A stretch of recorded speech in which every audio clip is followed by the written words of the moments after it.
Good Monday morning. When I first became a bonus mom, I couldn't wait for the moment when they would do something that I had taught them because, you know, when they're not your own kids, they don't come into the world with your DNA or your personality or anything like that. So basically, it's just the modeling of your life for them. So we had 4 girls. They had a lot of trouble sharing, super issues with sharing. So I tried to teach them, and I used this example. I said, you know, when you hold your hands like this, then all you have is all you'll get. But if you open your hands and share, then God can get more to you. So if I saw them sharing, then I would like sneak a little something in their room and surprise them to just kind of seal this principle, if you will. And the very first time I ever knew they were getting something I said, 2 of our girls were in the kitchen, our youngest 2, and Philly was sitting in between them, and they were just going back and forth about sharing something. And the littlest one, she had a lisp at the time, and so she called her sister by name, and she said, Denise said that if you keep your hands closed, then all you have is all you're going to get. But if you open your hands, Jesus can get more to you.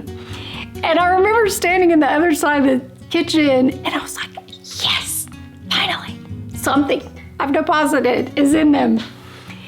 And I've learned, though, that honestly, in this adult life, that when we hold things like this, not only do we prevent God from getting things to us, but we can often destroy what we're holding so tightly to.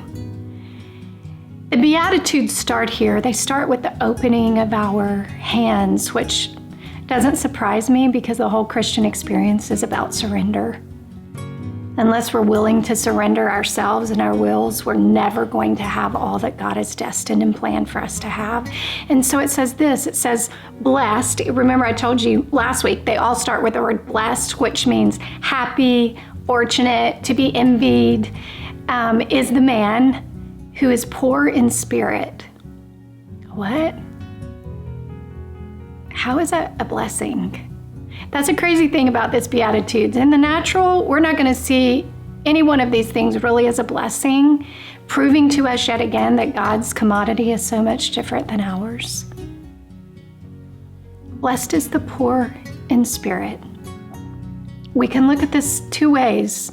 Those who have limited resources, natural resources in this life, and those who have completely emptied themselves of their self-sufficiency. Because what both realize is that I don't really have anything separate of Jesus. And when I realize that, then it tells me this. It says, why is this a blessing? Because for those people, for the poor in spirit, the kingdom of heaven is theirs. The kingdom of heaven, that's like everything. The man who will open his hands and surrender himself in his self-sufficiency, every single thing of the kingdom is his. Friends, we can't ask for more than that. What is that? That's the abundant life. The abundant life, that's the life that breaks the yoke of the enemy. That's the life that no weapon formed against you will prosper, and every tongue that rises against you, you will vindicate, for that is your heritage as a servant of the Lord. That's the life that says, seek ye first the kingdom of God, and all these things will be added unto you. That's the life that says, delight yourself in the Lord, and he will give you the desires of your heart. That's the life that says, I've never seen the righteous forsaken or God's seed begging for bread.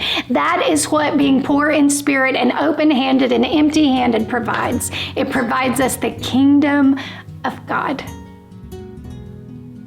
Later on in the book of Matthew, when it's describing the kingdom of God, it says, the kingdom of God is like a man who saw a treasure hidden in a field.